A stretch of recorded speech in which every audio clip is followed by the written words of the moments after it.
Kan Putri Oh, Indonesia sudah tidak lagi berpartner dengan Miss Universe. oh, Terus sekarang mereka mengirim pemenangnya itu ke Miss Supranasional. oh, aduh maaf, pengetahuan aku tuh kurang lebar. Aku tuh pageant tuh cuman tahu Miss Mega Bintang, Putri Indonesia, Miss Indonesia. Oh, ternyata ada sekarang Supranatural. Supranasional. Supranasional. Ya, terus si Putri Indonesia ini dikirim Putri Indonesia 2024 dikirim ke Miss Supranasional. Kalau Mister Supranasionalnya yang dikirim adalah pemenang Elman of the Glenn Year. Glenn Victor. Bukan, Glenn nggak menang kan Glenn? Nggak, yang menang tuh namanya Nathaniel. Nathaniel siapa gitu di Coba, Polandia. coba Glenn Victor. Kenapa? Ya gue suka aja Glenn Victor. Oh, nggak ada spesifik ya alasannya ya. Ya suka olahraga, sayang istri, sayang anak, cocok jadi Supra. Su- Tapi Indonesia menancapkan prestasinya sebagai Miss Supranasional 2024 yang pertama kan. Oh, Glenn Victor itu baru kompetisi tahun ini. Yang kemarin berangkat ke Mister Supranasional itu 2023. Jadi Glenn itu masih jadi finalis tahun ini. Oh, Ya, oke. Jadi masih ada pagi ini, harapan jadi untuk pagi lo ini, woro-woro support dia. jadi pagi hari ini kita ingin mengucapkan selamat untuk prestasinya Tata di Supranasional. Betul, namanya siapa ya? Susah Farah, bukan? Harasta, Harasta Zahra. Zahra, ya Harasta Zahra. Farhana yang tahun lalu. Iya, iya. Iya, Tata Hmm. menang Panggilannya dia. Tata. Ya, Berarti, tapi gue mau highlight kenapa gue mengucapkan khusus gitu ya hari ini selain karena gue tahu juga banyak yang bangga dengan kemenangannya apa namanya Tata. Bo, dia super talented menurut gue. ah, Ya, dia itu bener-bener lucu deh. Dia bilang, ini ya balik lagi soal mimpi ini. Dia bilang, gue tuh selalu punya mimpi untuk menunjukkan bakat gue akan kesenian tradisional Indonesia di panggung internasional. oh dan terwujudlah dengan prestasinya dia ini. Dia bisa nari jaipong, dia bisa nari Bali, sama Mm-mm. dia bisa nyanyi. Kemarin, iya kemarin itu waktu dia apa namanya unjuk bakat ya, kompetisi bakat, itu dia nari jaipong di medley sama tari Bali. Itu repot banget tuh pasti ya, Say. Iya kan? Pakai ganti ganti kostum, prak gitu. Terus langsung Panji Semirang. Oh wow. Gue juga dulu waktu SD tuh gue belajar loh tari jaipong. Lu belajar tari jaipong? Oh pantesan, sintal ya lo ya. Karena karena kan gue di Bandung, gue Buah Batu, anak BPI. Oh lu tuh warga Buah Batu. Gue Buah Batu, gue BPI. Gue tuh my mother and my father lives in Buah Batu. Tapi kayaknya guru tari jaipong gue tuh belum inclusivity deh. Karena kan Kenapa? tari jaipong kan diajarin ini kalau belum berubah ya, at least pada masa gue. Tari jaipong itu kan di Yoga. Dayoga Dayogasm. Kan tari jaipong itu diajarinnya dua kan, tarian laki-laki sama tarian perempuan. Ya, lu ditaruhnya di tarian. Nah, gue tuh diajarin tarian laki dong. Nah, gue Betul. nggak suka. Gue lebih bisa tarian perempuan. Akhirnya gue nggak jadi pentas. Lu geolnya lebih dapat kalau tarian perempuan. Terus gue di pojok aja sedih. Terus gue ngadu sama emak gue. Aku nggak jadi kepilih pentas mah. Kenapa? Karena aku bisanya tari jaipong perempuan. Jangan. Itu lu bener loh. Luka batin lu udah 2 kali tuh gagal tampil. Iya. Makanya lu tuh segitunya ya kalau gagal tampil nggak jadi tuh lu kecewa betul-betul ya. Iya. Iya, oke. It's okay. Sekarang kan lu udah jadi Sri Panggung Indonesia. Iya, karena aku mengubah cerita hidup aku. Ih, bagus. Tahan Kak, disimpan dulu topiknya. Terus abis itu kita kecap dulu. Kecap manis, kecap asin dulu dong. Ya kan tadi udah gue tata, gue mengucapkan selamat, ya kan. Kak Dave itu harusnya belajar sama Meli Zamri, katanya gitu. Dia juga Zaipong, Zaipong! Dia juga Jaipong tuh Meli tuh, ya kan? Gue tuh pernah roadshow keliling Indonesia loh sama Meli Zamri. Acara apa tuh? Well lah, hair show. Dia pasti ini dong ya, apa namanya, aduh gue mau bercanda nggak jadi deh. Tadi gue mau ngomong Sari Tilawah, nanti gue dihujat sama warga. Penari, dia sebagai penari, dancer. Jaipong berarti ya. Nah, by the way, teman-teman di-share live ini untuk sahabat-sahabatnya yang mungkin juga suka menyaksikan kita dan nggak tahu kalau hari Senin ini kita udah live lagi. Jadi jangan lupa di tap-tap untuk dapetin love, kirim love, dan juga jangan lupa di-share ke teman-temannya bahwa kita sudah live lagi. Gue tuh weekend kemarin gue merasa happy banget ya dengan luapan direct message dari teman-teman dan juga cerita teman-teman yang bertemu langsung dengan gue. Message-nya tuh sama, Web. Teman-teman itu memberikan apresiasi terhadap podcast YOLO kita, kemudian terhadap siaran kita. Tapi satu yang menyentuh sonubari kalbu gue tuh adalah rata-rata message-nya tuh gini, Web.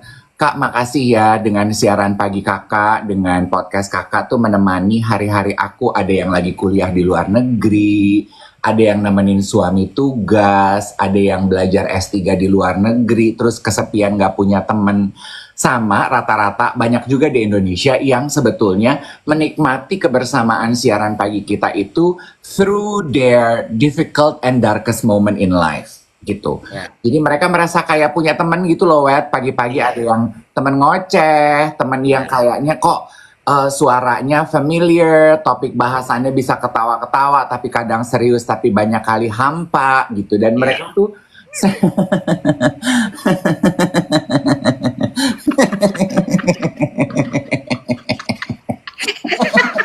sebuah keniscayaan ya.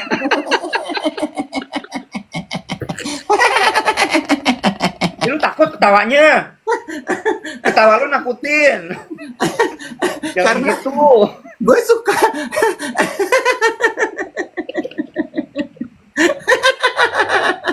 sebuah pengakuan jujur. Kita tuh nggak menjanjikan inspirasi. Kalau lu inspirasi, lu cari sama podcast 11, guys. Kita tuh kita tuh hanya menjanjikan kehampaan hidup di sini. Ya, Bo, namanya juga kan lagi musim turbulens ya. Turbulens itu kan karena adanya kehampaan udara di langit. Bener. Lah, kemarin dispenser gue kan beli dispenser merek Cosmos ya. Kan ada Sanyo, ada Cosmos. Gue pilih Cosmos dong. Orang Cosmos cuma 500.000. Baru 2 minggu kok nggak bisa gue pakai, airnya nggak keluar. Terus gue baca dong di buku petunjuknya gitu. Air tidak keluar, apa yang terjadi? Cek keran salurannya, bisa jadi ada hampa udara. Bo, hampa udara dalam saluran keran itu bisa membuat dia macet keluar. Dan berarti kan gue mikir, kita juga dalam hidup gitu ya, Nek. Kalau ada hampa sesuatu dalam pikiran kita, dalam hati kita, bisa bumpet loh inspirasi hidup yang benar. Ini juga gue menyapa selamat pagi untuk teman-teman yang juga menyimak ya. Gue udah ngomongnya menyimak, Bo, karena gue nggak tahu nih mana yang nonton, mana yang dengerin. Karena sekarang juga banyak yang modelnya itu adalah sambungin ke Bluetooth mobil, abis itu handphonenya ditaruh, dia nyetir. Jadi dia nggak nonton, dia itu mendengar. Iya. Ya kan? Makanya lu tuh jangan suka nggak ada audio, cuman gerakan. Ya kan gue penari. Kesian yang lagi nyetir begitu diem pasti begini. Oh iya. Aduh banyak banget ya kalau udah weekend tuh kayaknya banyak banget deh cerita pengen diceritain. Salah satunya ya. Nih, gue dulu. Gue ketemu Haimin Sunim. Lu nggak nyaut di grup, gila ya, jahat banget. Padahal kan itu adalah puncak karir gue, ketemu sama Haimin Sunim. Gue udah lihat waktu Peri Plus bikin promo, dia akan bincang-bincang sama Haimin Sunim. Gue udah gini, si botak pasti girap-girap nih. Ternyata lu jadi tamu ya. Terus gue cuma mau komentar. Panelis, VVIP panelis. VVIP panelis. Haimin Sunim tahu nggak lu siapa? Udah dikasih tahu. Terus ya.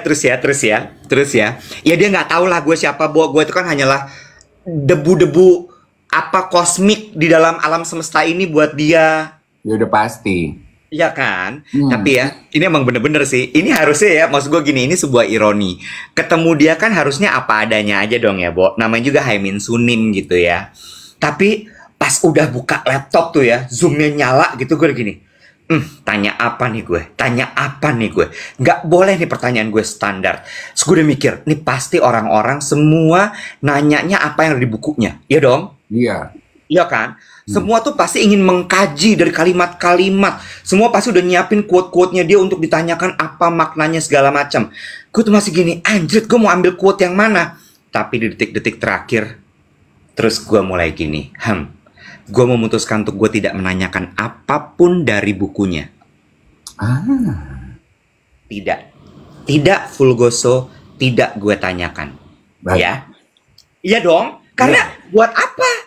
Kalau dari buku ya lu baca aja deh. Exactly, kan orang juga pada baca ya buku itu ya, jadi kan pada tahu dong. Iya. Teknik interview yang gue pelajarin nih, tanya out of the box. Yang gue tanya, Min, bintang lu apa? bukan. Yang gue tanya adalah, gue tahu dia pernah membahas masalah value dan bagaimana lo dibesarkan. Gue tanya sama dia, top 5 memorable stories in your life, good and bad. Yang badnya udah ada di buku memang. Dia pernah hilang di pasar dan itu membuat dia bener-bener kayak rasanya tuh ditinggal, abandon. Gitu ya. Itu dia cerita. Terus tapi yang best memorinya buat dia adalah dia tiap siang kalau pulang sekolah itu selalu ke supermarket sama ibunya. Digandeng. Lalu dia tuh dengan riang gembira dia cerita, hari ini aku gini, hari ini aku gitu, bla bla bla bla bla bla bla bla. Mereka bukan orang kaya, tapi ibunya selalu manage untuk punya uang beli snack buat dia. Dan ketika dia masuk ke supermarket itu dia berasa kayak, oh my god, I feel rich. Karena banyak sekali opsi di supermarket. Bener. You know how kids coming to supermarket kan rasanya kayak wah gitu kan. Dia bilang I feel so happy, dia bilang gitu. And I feel so close with my mom. Gue tanya pertanyaan gongnya. So from that story, what is your love language? Terus kata dia, Alfamart is my love language. Dia di Korea. Jadi Kmart, say. Nggak ada Alfamart. Lu mah budaya buah batu lo jangan lo bawa ke Haimin Sunim. Apa? Quality time. Quality time. Jadi dia sangat menghargai sekali kebersamaan, momen dekat, intimate dengan orang yang dia sayangi gitu. Gue banget. Iya. Lo bisa tuh sama Haimin Sunim. Iya. Nanda dia kan? Nggak tahu gue. Belum gue tanya yang itu. Nggak enak. 200 peserta. Iya iyalah kali lu nanya. Min, itu suka laki apa pewong? tapi gue seneng. Bo, mukanya teduh banget. Gue lihat tuh dengan senyum sok manis lu. Geli gue ngelihatnya. Lu tuh senyumnya tuh sok kayak SPG rokok, tau nggak lo? Berasa pakai rok mini ya. SPG di pameran mobil, tau nggak lo? Menuju Gias, yes.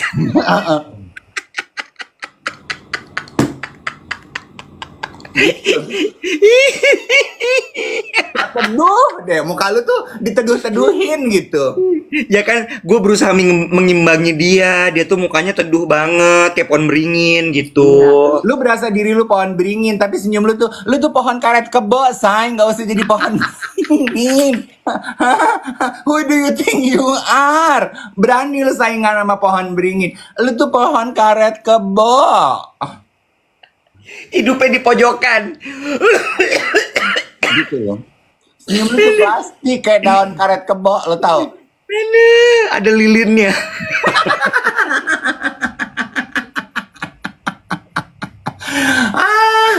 Happy dong lo. Itu kayaknya salah satu pencapaian terbesar lu tuh. Iya, iya. Karena gue tuh kan nggak pernah ngefans sama orang ya, Bo. Gue tuh nggak bintang Hollywood gitu, gue biasa aja ya udah gitu. Tapi kalau dia tuh kan, lo ngerti nggak sih sesuatu yang dari zaman pandemi gue baca bukunya. Terus bener-bener gue tuh bisa ngulang terus loh bukunya dia. Iya. Terus tiba-tiba ketemu dia tuh rasanya kayak itu online loh. Gue kalau misalnya sampai gue ketemu dia langsung, gue cium tangan kali. Gue tuh agak kecewa loh ya. Kok Periplus tahu nggak sih kalau gue hidup? Periplus tahu nggak sih kalau 10% dari gaji gue tiap bulan tuh habisnya sama ponakan gue dibeli buku di Periplus? Periplus tuh tahu nggak sih kalau gue tuh bisa baca? Gue tuh baru belakangan aja beli buku palsu. Sebelum ini tuh gue beli buku asli, say. Hah? Itu juga bukan palsu. Itu tuh print-printan dari Kinder. Ya sama aja. Iya. Tapi udahlah nggak apa-apa. I let you have your moment. Iya kan nanti lo kalau Oprah baru lu. Ya elah, mulai. Mana mungkin Oprah? Ya nggak tahu, kan lo nggak pernah tahu. Kalau gue kan emang soalnya gue suka banget sama Hemin Sunim. Tapi I'm happy for you that you got what you have always dream of. Ada Pak Chandra pagi Ada ini. Pak Chandra katanya. Hai Pak Chandra. Hai. Dia was a Salam musician ternyata. Pak Chandra. Ya, Oh Pak Chandra itu musician. dulu. Oh apa? Gitar. Kebetulan tabuh gendang dia. Gitar juga nggak ada yang gini ya, say? Ya ada ukulele kalau di sini.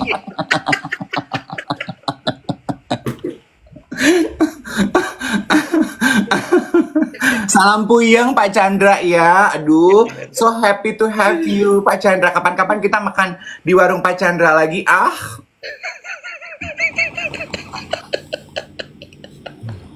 Aduh capek gue. Oke, dah itu cerita weekend gue.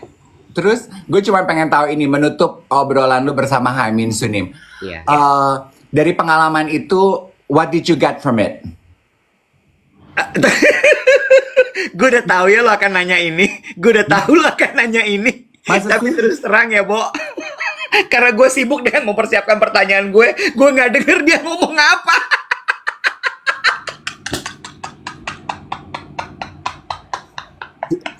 Gila ya.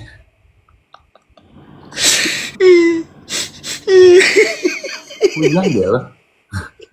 Jadi lu gak nangkep tuh si Hamin Sunim ngomong apa sama lu? Lu Itu nangkep. Pas gue komunikasi sama dia, gue nangkep. Tapi pas dia sama orang lain, gue udah lost. Hampa. Kosong.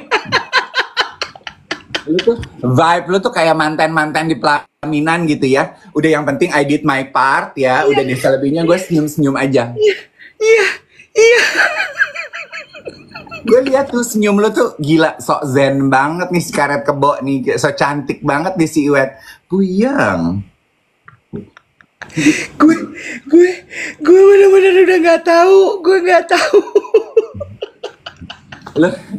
Lu tuh senyum lu tuh kayak kayak LC di Kolo abis dikepret pakai dolar, tau nggak lo?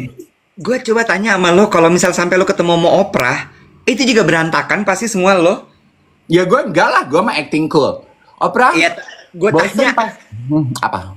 Gue tanya tetap gitu. So, what did you get from your meeting with Oprah? Nothing, Bo. Gue nggak tahu. Gue yakin. Iya sih.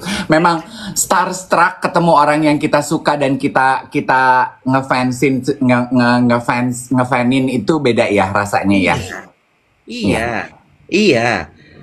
I can relate. Iya. Maksud gue gini loh, gue tuh udah sibuk banget kayak, gue habis ini bikin konten apa nih? Aduh, apa udah gitu. Apalagi lo ketemu langsung sama Oprah. Handphone dah lo, udah nggak ngerti lo mesti gimana tuh. at that very moment, just drop everything, enjoy the present moment, absorb as much as you can, right? Iya, harusnya begitu. Gitu. Yeah. Good for you. Yes. Ada keinginan nggak lo untuk menulis buku juga kayak Pak Chandra? Kok Pak Chandra?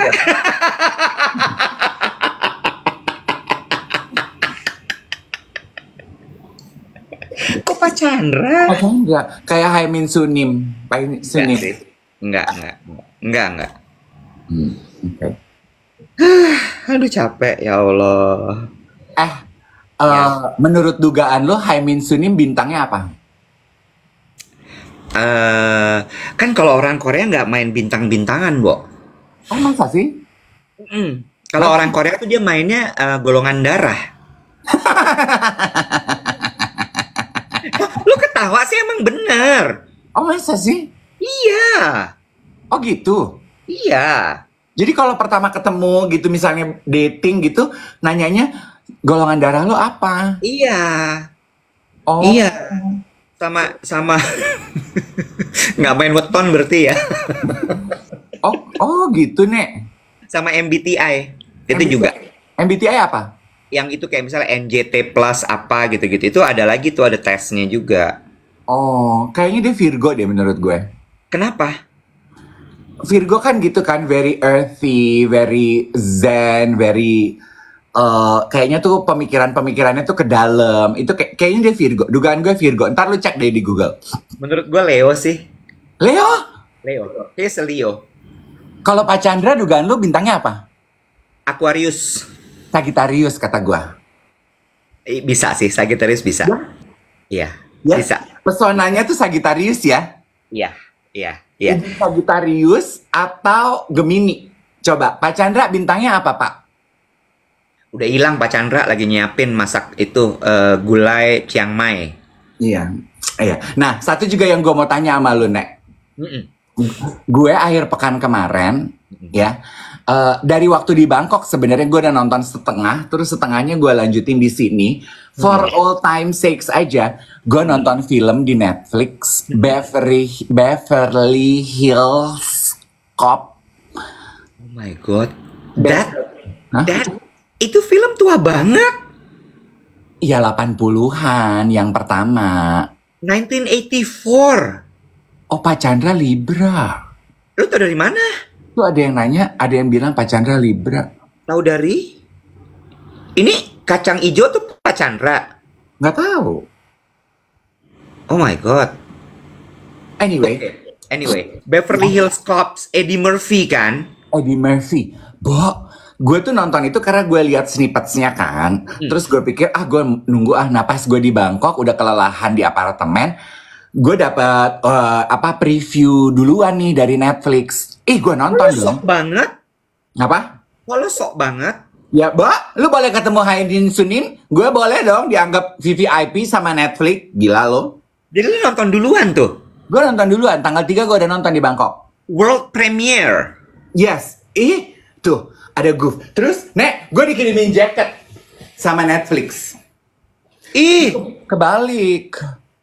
Iri deh gue, itu kan jaketnya. Kemarin gue nonton juga. Tuh. Bagus. Depannya ada gambar itunya nggak? Nggak ada gambar gitu, tulisannya Netflix. Excel. Tapi gue nggak mau pakai. Kalau pakai gini kan gue menlay banget ya. Gue mau menlay. Gue gini kayak ponakan gue kalau lagi mau ngedance. K-pop yes. Lala Lisa yes. Ngerti loh. Dapat apa lagi lo dari Netflix? Udah cuma ini doang. Oh, oke. Coba lihat tulisannya apa yang di pinggir. Dia tuh pakai Excel. Volley. Iya, sabar. Kenapa sih? Oh ya, Excel volley gitu. Iya. Anaknya ada sekarang ya dia ya? Iya. Nah, itu yang gue mau bahas sama lo. Kenapa? Di film Beverly Hills Cop 4 ini, itu kan film pertamanya itu kan tahun 80 ya, Wet ya? 84. 84 ya, Wet ya? Yeah, 40 years. Yes, ya tentu udah kisah actionnya khas 80-an lah gitu. Ada beberapa tuh yang kayaknya tabiat bosnya yang marah-marah. Itu tuh kayaknya kalau udah terjadi sama anak zaman sekarang udah nggak mungkin terjadi deh. Itu mah bisa kena mental kayaknya kalau diomel-omelin gitu. Axel Foley. Oh, ada Goof perdana. Nah, gue tuh juga sibuk bertanya sepanjang nonton film, Wet. Gue gini, si Axel Foley ini kan rebellious, fun to be with. Terus dia itu nggak mau ikut aturan, ya kan? Aturannya kotak, dia maunya bulat oval. Gue tuh bertanya-tanya, dia bintangnya apa ya?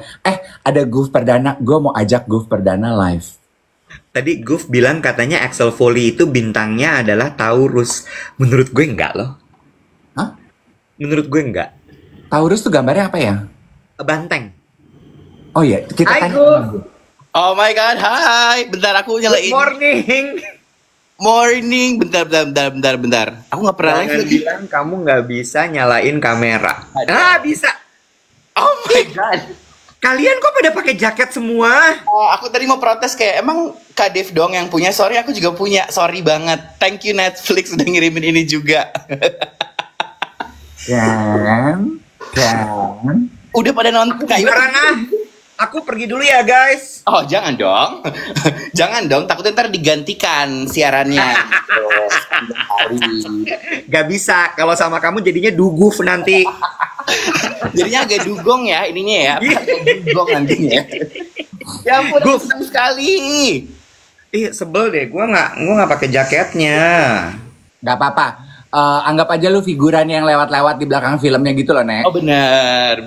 Karena kan Leo tuh cukup pengen selalu jadi main character ya. Ya, kayak you guys always kayak kalau misalnya ada cermin tuh selalu kayak ngaca terus gitu kan, buka kamera depan terus to make sure you look guys good gitu. Kayak why Leo? Why is it always have to be yourself gitu semuanya? Emang kamu apa sih Guf? Kamu tuh apa sih, Gemini kan? Aku Scorpio teman-teman. Masa? Yes, I'm a Scorpio and everybody hates me and it's okay. No. I love Scorpio. Teman-teman Thank you. aku, manajer aku Scorpio, Donnie Lim Scorpio. Aku cocok sama Scorpio. Right, karena mungkin kalau misalkan di zodiak tuh Leo, Scorpio, Taurus sama Aquarius itu fix sign masuknya. Oke. Jadi fix sign itu sangat hitam putih, benci dengan keterlambatan, juga sebenarnya lebih kayak ke apa ya? Lebih kayak ke sebenarnya hidupnya agak boring sih, karena kan tentang benar dan salah aja ya gitu. Very determined gitu, kayak benar-benar kalau udah pengennya ini harus ini gitu. Iya. Dan hobi cut off orang by the way. Apa? Hobi cut off orang kalau yang nggak penting. That's who we are. Oh berarti gue mau masukin web di red card gue. Sorry Bapak Ibu future client, aku tuh fix sign jadi aku fix rate. Dan gak suka ditawar, bener gak suka ditawar. Nah, Nek, dugaan lu si Axel Foley itu apa bintangnya? Karena dia tuh sama sekali di luar kepribadian gue loh. Rebellious, fun to be with, kayaknya nggak bisa diatur. Itu kan kayaknya nature-nya si Axel Foley kan? Aku tuh ngelihatnya awalnya kayak, wih ini kan dulu ternyata kan ini sequel dari movie-movie sebelumnya ya sebenarnya ya. Pas gitu aku ngeliat dia very adventurous, very apa ya kayak rebel dan lain-lain. Tapi ada satu hal yang aku di akhirnya gitu, kalau misalkan dia susah minta maaf ke anaknya kan. Dan aku kayak Taurus tuh kalau misalnya dikasih pilihan, mendingan minta maaf atau nguras laut, mendingan nguras laut sih daripada minta maaf gitu. Oh mereka sulit sekali minta maaf ya? Katanya kayak gitu karena gengsinya lebih tinggi dari Gunung Semeru ya katanya ya. Jadi ya katanya sih gitu. Dan anaknya Capricorn, aku ngerasa karena anaknya ini kan dia sama keras kepalanya sama bapaknya. Kalau kasusnya membahayakan nyawanya pun kayak ya udah gitu, kayak tetap gue kelarin sampai gue terusin sampai kelar gitu kan.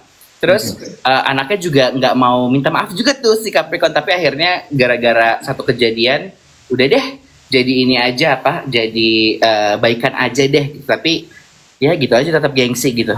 Oke. Dia tuh dia tuh nggak ini ya, nggak either Aquarius atau Sagittarius ya, si Axel Foley ini. Tadinya lebih condong ke Sagittarius. Karena Iya kayak kan? Sagittarius bener kata Kak Dev gitu, kayak tadi tuh kayak apa, kalau disuruhnya kotak pengennya bulat, terserah dia aja gitu kan, dan sering membahayakan kawan-kawannya gitu. Jadi Benar. masalah dia itu adalah masalah dia akan jadi masalah orang lain gitu. Mikir tadinya gitu sebenarnya. Oh my God, itu Sagittarius ya? Masalah dia akan dilimpahkan menjadi masalah semua orang. Iya, karena kan mereka tuh apa ya, sangat kayak misalkan kita lagi Leo, Aquarius, Taurus, Scorpio itu kan kayak pokoknya jam 10 gue tidur, tiba-tiba teman Sagittarius kita atau teman Aries kita bakalan kayak makan ini yuk jam 1 pagi gitu. Makan ini jam 2 pagi ke puncak yuk, tiba-tiba. Jadi kayak sangat-sangat impulsif banget gitu. Jadinya aku ngerasa kayak tapi setelah kayak kayaknya ada Taurusnya nih orang nih, si Foley nih gitu, ngerasa gitu sih. Sebelah mana? Kan Sagittarius kan juga susah minta maaf, bukan sih? Bisa jadi itu kayak ada dua gitu, kayak Sagittarius atau Sagittarius atau Taurus sih. Cuman aku lebih ke Taurus sih. Karena urus tetap ya. Aku mau bahas ini sama Iwet, sama Guf, sama teman-teman yang lagi menyimak duet siaran pagi. Satu yang menarik, Guf, dari film Beverly Hills Cop 4 ini yang gue lihat adalah dinamika hubungan Axel sama anaknya. Betul. Ya, sama ada lines dialog mereka tuh yang menurut gue kena banget. Beberapa teman-teman yang DM itu kan juga request kita membahas mengenai hubungan orang tua ya. Betulnya kalau teman-teman belum nonton, supaya nggak spoiler, lu nonton. Tapi sedikit aja, gue tuh punya tendensi suka spoiler, jadi aduh gimana? Kita jagain. Kita jagain. Gue kasih ke lo ya, Guf. Gue kasih ke lo ya. Gue kali ini mundur ya. Gue nyimak ya. Gue udah capek. Sebagai pendengar YOLO sejati, paham banget sih kayak apa ya. Yang tadinya nggak mau nyebutin nama, jadi nyebutin nama gitu kan. Gitu. Gue tuh bingung loh kalau cerita nggak boleh diceritain tuh gue bingung. Anyway ya, si film ini tuh jadi intinya si Axel Foley sebagai bapak tidak memiliki hubungan yang harmonis sama anaknya. Betul. Disebabkan karena kehidupan pekerjaan dia sebagai detektif yang membuat dia terbentuk karakternya nih, machoism sebagai laki-laki, terus juga beda tempat, beda negara, beda apalah gitu, terus jadi jauh gitu, drifted apart gitu kan.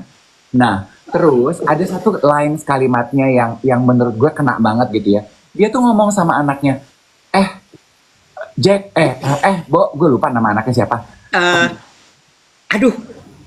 Iya, aku lupa siapa anaknya. Setelah nak, gue tuh juga pengalaman gue jadi bapak itu usianya sama persis kayak pengalaman lu jadi anak. Jadi lu sama gue tuh punya pengalaman, lu pengalaman sebagai anak, gue pengalaman sebagai orang tua, itu jumlah usia pengalamannya sama. So, you know, please cut some slack gitu. Gue tuh sama-sama belajar loh sebagai orang tua, sebagai Jane Saunders. Ya. Jane. Sebagaimana lu juga belajar sebagai anak. It hit me, tau gak lu, Wet? It hit me dalam arti gini, kita tuh rata-rata sebagai anak ya, kadang-kadang kan suka gitu ya, Wet ya. Ih, orang tua gue tuh nyebelin deh, gak bisa menerima gue apa adanya. Ih, orang tua gue tuh gak bisa mensupport gue dengan hobi gue. Ih, orang tua gue begini, ih, orang tua begitu. Andaikan gue terlahir di orang tua yang begini, begitu. Beb, ini juga pengalaman pertama mereka jadi orang tua, Beb. Mereka juga belajar sambil jalan. Gue nangis loh. Iya, betul. Itu satu highlight yang menarik juga, dan anaknya bilang kayak orang tua akan jadi orang tua dan anak akan jadi anak. Aku inget banget quotes itu kan.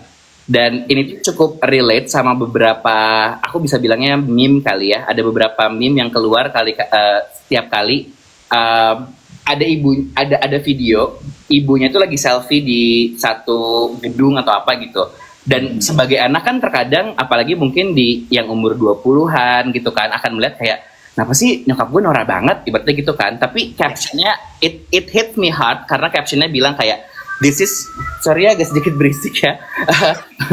Ada roti ya gitu. Dan si captionnya bilang kayak, this is your first time your mom to be a parent too. Jadi dari situ tuh aku ngerasa kayak, dan itu lumayan bikin ya juga ya, ini juga pertama kalinya gue jadi anak dan akan selalu jadi anak buat ibuku gitu sebenarnya kan. Jadi sekarang sih beberapa tahun ke belakang udah nggak marah lagi kalau misalkan ngelihat kelakuan ibu yang menurut kita it's very tacky, tapi kan kali aja itu juga experience pertama orang tua kita untuk merasakan sesuatu gitu sebenarnya. Jadi itu menarik juga sih. Iya. Iya. Ada postingannya Mel Robbins, ada podcaster dan psikolog juga yang bilang, be nice to your parents. It's the first time they are living life as a parents, as you living your life as their children. So gue pikir, bener nih apa kata si Axel Foley ke anaknya itu. Dan di scene terakhir di mana mereka baikan gitu kan, nggak sedih-sedih yang mushi-mushi gitu. Spoiler, Roy. Iya. Enggak. Kita ngomongin vibe-nya aja ya, karena ini kan action comedy gitu, makanya. Woi. Gue kata juga apa, Guf? Lo biarin dia, bablas dia. Iya. Jadi karena action comedy, jadi filmnya mungkin tentang hubungan orang tua dan anak, tapi lucu banget gitu kan? Iya kan? gue gini, tadi malam tuh gue nonton film itu karena muncul di list gue kan, top 10 new movie gitu. Dia nomor 10 semalam. Tadi ada yang nanya judulnya apa? Judulnya adalah Beverly Hills Cop 4. Ya. Yes, Axel Foley. Ini film sebenarnya pertama kali muncul tuh adalah tahun 1984. Kalau gue mungkin karena gue budak korporasi ya. Lo inget nggak sih adegan yang dia lagi mau nyari sebuah fakta-fakta yang di bengkel itu yang orang Filipina kayaknya ya dia. Dia tuh bisa mengorek orang itu tadinya nggak mau ngomong dan benar-benar kayak begitu muncul Axel sama Jane ini kan udah langsung pasang guard kan. Iya. Terus dia ngeliat gitu, jago banget menurut gue Axelnya. Dia ngeliat, wah ini orang ternyata dulu pernah jadi figuran di sebuah film. Do you remember that scene? Terus resepsionisnya bilang kayak, gue nggak tertarik sih kalau misalnya lo nawarin film gue jadi kru doang, gitu bagus banget sih. Iya itu. Terus gue gini, dan dia masuk angle-nya adalah kayak, oke, ini orang pernah jadi figuran, dia suka tampil, ini orang pasti suka diagung-agungkan. Dan bener, diangkat-angkat itu orang bocor semua rahasianya. Bener. Mirroring teman ngobrolnya ya, yang dihadapi ya. Exactly, menurut gue, ini teknik yang sangat bagus sekali untuk persuasi orang gitu, Mas. Gue kayak, lo nomor satu adalah secara cepat analisa gitu ya, karena itu kan mesti cepat kan. Lo analisa orang ini kira-kira sukanya apa, look at small details and work from it.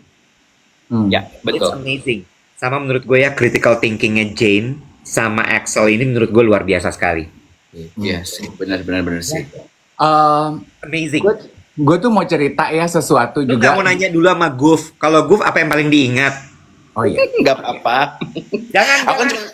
Gak bisa dibiasain kayak gini Guf dia. Grup apa yang mau diingat? Apa yang paling diingat? Aku sebenarnya yang diingat tuh adalah yang pas lihat-lihat rumah sih. Pas lihat-lihat rumah tuh kayak distraksinya, maksudnya kan dia tahu yang pengen diselidiki itu rumah sebelah, nyambung dari kayak Iwet juga gitu, kayak oh iya ya, critical thinkingnya oke, tandanya kalau misalnya gue mau gali yang sebelah, gue mau ini deh masukin rumah kosong, pura-pura nanya gitu kan, pura-pura nanya si rumahnya kayak gimana, terus dialihkan perhatiannya, terus dia cabut buat nyari clue dan lainnya. Itu menurutku oke banget, scene itu kayak pinter juga ya gitu. Gila ya, yang tiba-tiba si Jane-nya seolah-olah suami istri sama si partner dia itu. Betul. Yang katanya mantan kan katanya. Anyway, ya. Tadi kalau dia apa? Ini membahas sedikit mengenai critical thinking ya, karena topik siaran kita beberapa waktu lalu juga membahas critical thinking ya, Wet ya. Betapa pentingnya memiliki critical thinking. Aku cuman pengen tahu pendapatnya Guf aja on that topic gitu, mengenai critical thinking. Menurut lo, Nek, gimana cara lo untuk melatih untuk tetap selalu memiliki critical thinking dalam hidup gitu? Itu sebenarnya satu sangat diperlukan di era yang serba repost ini ya sebenarnya. Kalau ngomongin social media behavior gitu. Dan aku pribadi sangat suka sama sekarang tuh membutuhkan juga konten-konten editorial yang udah lama nggak kita baca dan lain-lain dari zaman majalah. Nah, itu semua disebabkan karena mungkin critical thinking kita mulai tidak diasah lagi gitu kan. Dan seberapa penting, sangat penting sebenarnya. Dan yang paling penting adalah cara ngasahnya stay curious sih sama hal yang kita suka gitu. Karena ternyata meskipun misalkan aku sekarang ngomongin zodiak gitu, ngomongin Leo, ngomongin Sagittarius, kalau kita riset lebih jauh tuh ada kok traits yang menarik gitu untuk dibahas. Lebih luas lagi kalau ngomongin tentang perkembangan konten yang aku lakukan di kontenku gitu. Aku pun kayak suka sama satu hal, ya zodiak bisa jadi salah satu hal yang aku suka aja, dan ternyata ada banyak hal lain yang ketika aku dig deeper tuh kayak gila, gue bisa kayak jalan sejauh itu. Dan in order untuk nge-push ourselves further tuh ya dengan riset terus, dengan catch up sama yang penting tahu sih, yang penting tahu dan selalu update aja gitu sama segala hal gitu. I like this. Justru ketika lo berangkat dari sesuatu yang sangat spesifik lo suka, tapi ketika lo deep gitu ya, deep dive gitu ya, sampai dalam, lo justru menemukan berbagai macam hal yang lo nggak pernah tahu dan malah, ini menarik ya ternyata ya. Betul. Oke. Pertanyaan gue gini, gue penasaran banget. Gue tahu sekali, gue sangat terhibur sekali dengan konten-konten lo, terutama soal zodiak itu gue bahkan suka nyaut kan. Pertanyaan gue gini, lu punya other kesukaan yang lain nggak, Guf? Dan kalau ada, itu apa yang mungkin nggak pernah lo tampilin di sosial media lo? Banyak sebenarnya. I'm really into hosting sebenarnya, sangat nomor satu. Public speaking. Terus yang kedua into pop culture, movie, songs. Ternyata banyak banget yang bisa diulik. And kayak aku tuh pengen menawarkan format-format yang format-format yang bisa ditawarkan yang orang lain mungkin belum bikin. Dan aku into juga branding karena aku 7-8 tahun kerja di studio branding kan, sampai akhirnya ada studio branding aku dan sahabatku, tapi yang running sahabatku. Jadi kayak semuanya sebenarnya bermuara di titik yang sama sih, yaitu adalah delivery message sebenarnya. Jadi makanya aku sangat concern dengan format, suka akan editorial. Akhirnya mau apapun topiknya, gimana caranya tetap entertaining dan bisa didigest sama orang banyak gitu.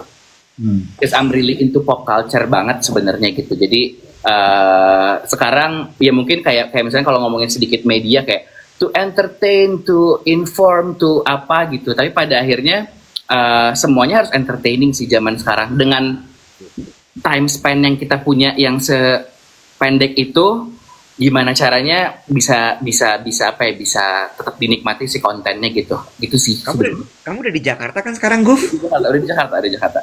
Aku baru 2 DM ya. Oke. Please jangan full time kerjaannya langsung gitu. Ya. Tenang, aku udah tahu yang gini-gini jangan dikasih full time. Gak cocok ternyata. Ya, biar kamu pergi-pergi. Boleh ngomong gak sih gue? Boleh. Apa kalian berdua mau sibuk aja berduaan di daerah? Iya. Main karakternya keluar lagi nih kayak asli. Ngomong buruan. Diam lagi. Gue lagi berusaha mengingat gitu. Oh, berarti kalau kan tadi lu bilang Guf, lu tuh sukanya branding. Berarti kalau branding yang paling ingin lu lekatkan dengan nama Guf Perdana adalah bukan zodiak sebetulnya, tapi culture. Is it? Salah satu aku selalu bilang kayak zodiak entry point aku sih sebenarnya. Tapi pada akhirnya kayak content creator. Oke. Yang tidak terbatas bikin apa sih sebenarnya. Oke.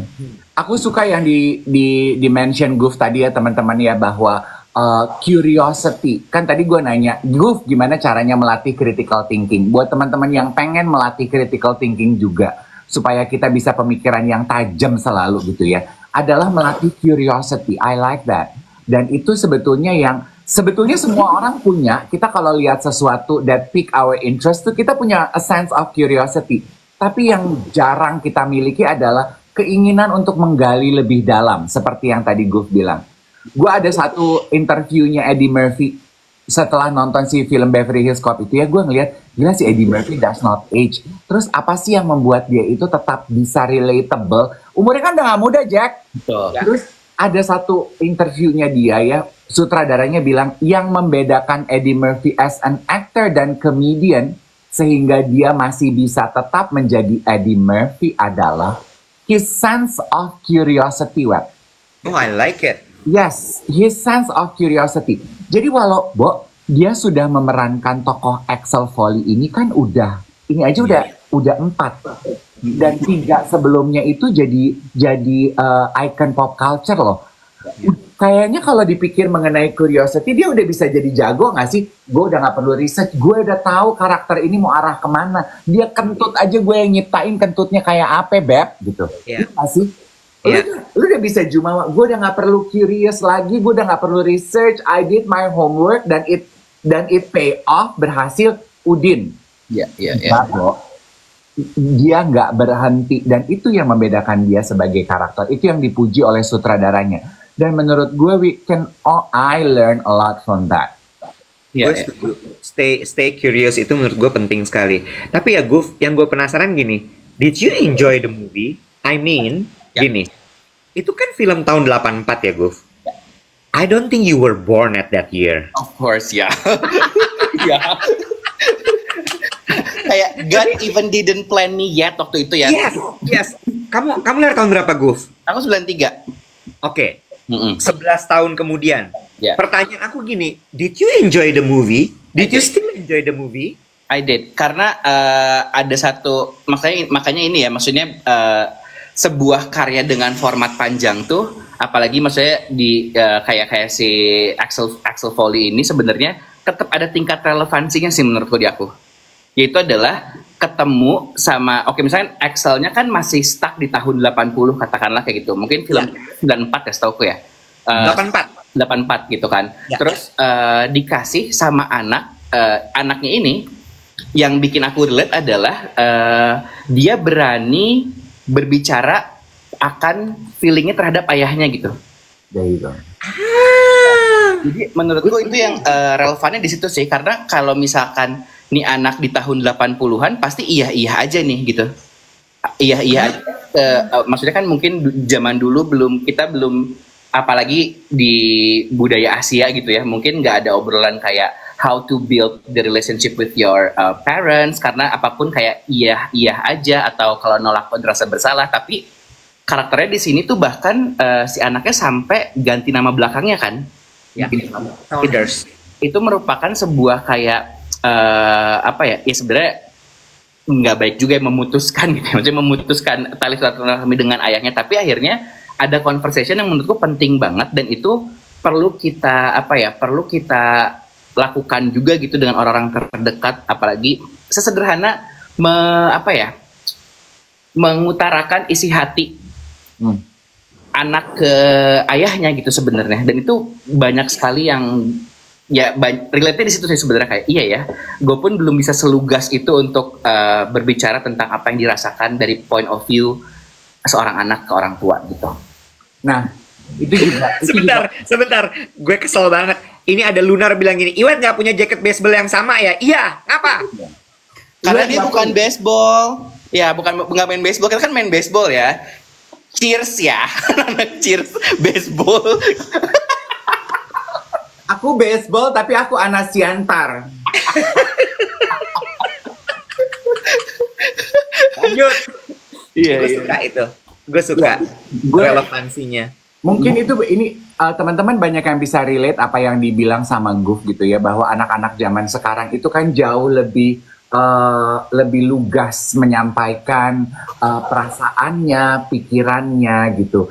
Dan kalau lo nonton film ini terus lo reflektif terhadap kehidupan hubungan lo sama orang tua lo, ada hal-hal yang ingin lo diskusikan, please do so. Message gue tuh cuman jangan tunggu terlalu lama.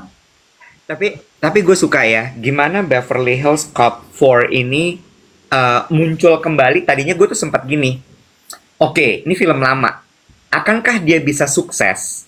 Itu kan pertanyaan gue ya, karena ini zaman udah beda banget gitu. Terus kayak, oke, action comedy movie apa nih gitu. Tapi ternyata mereka tuh berhasil banget gitu menyampaikan focal point tentang hubungan orang tua, terutama ayah dan anak perempuannya.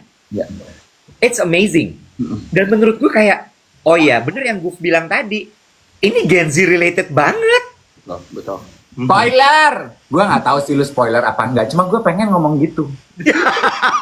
Gak mau kalah, Leo lagi nih. Leo lagi gak mau kalah. Iya.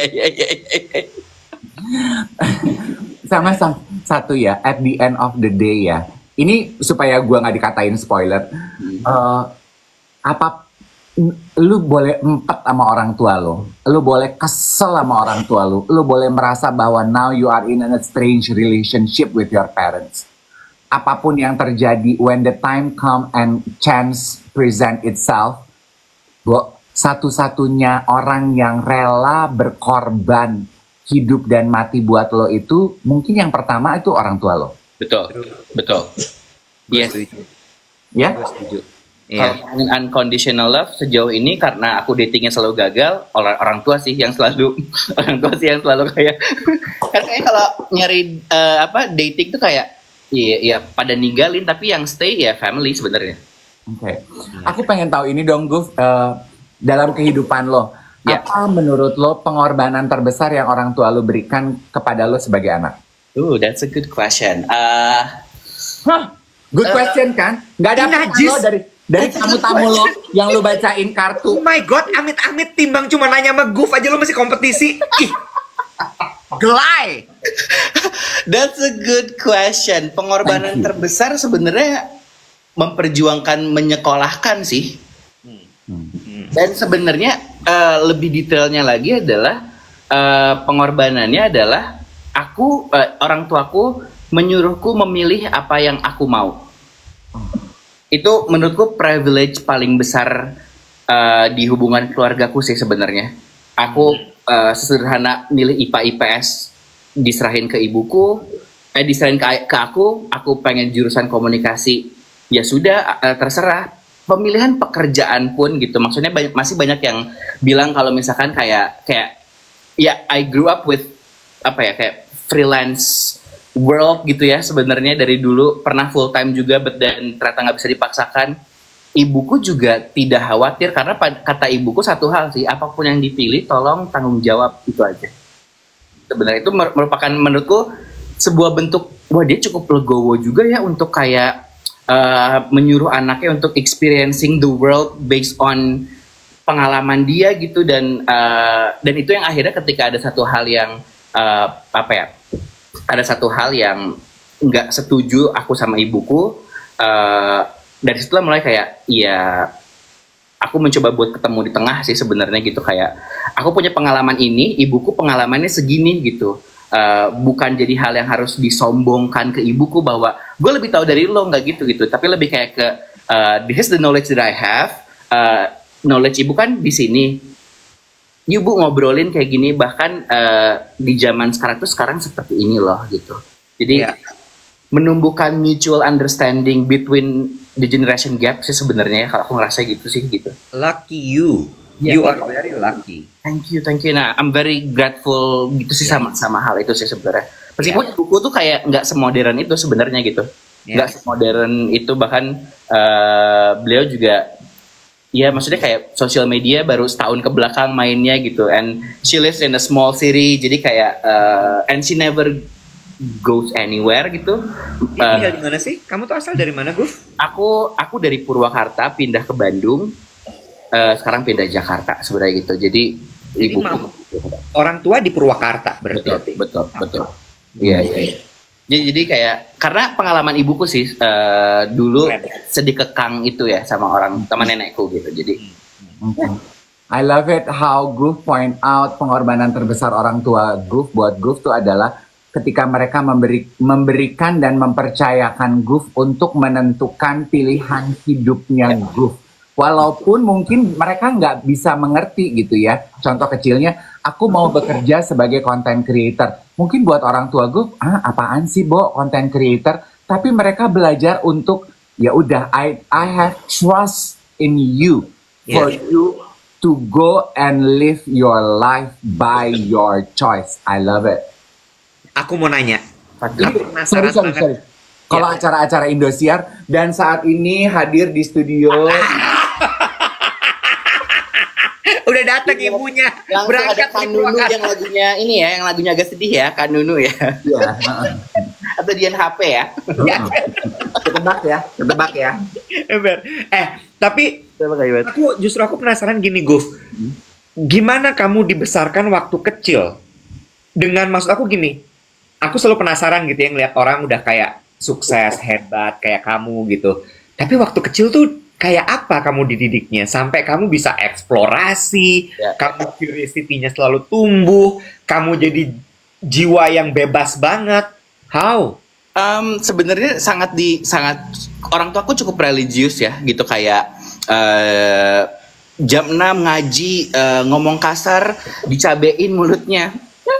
They also give trauma, tenang aja. They also give trauma, it's okay gitu. Tapi berangkat setelah kuliah, akhirnya aku keluar dari Purwakarta dan pindah ke Bandung, mulai tinggal sendiri. Mulai tuh di situ kayak karena alasan aku untuk pindah dari kota aku lahir ke Bandung tuh adalah aku merasa kesukaanku dan internet tuh sahabat terbaik banget aku dulu gitu.